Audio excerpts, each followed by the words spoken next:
আপু, হ্যাঁ এই সকালের নাস্তা হ্যাঁ, তুমি তো জানো।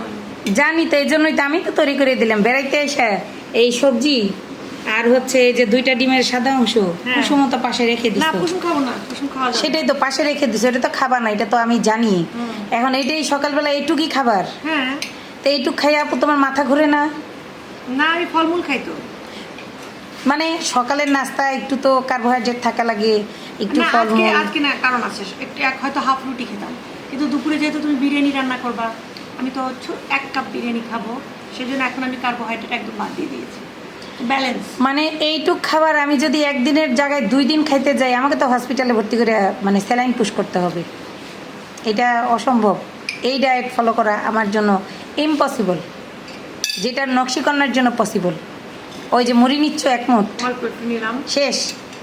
ব্যাস, এটাই আমার নাস্তা। এরপরে মাঝখানে একটু ক্ষুধা লাগলে একটা আপেল, হয়তো একটা কলা খাবো। এই আচ্ছা, আল্লাহ তোমাকে বাঁচিয়ে রাখুক।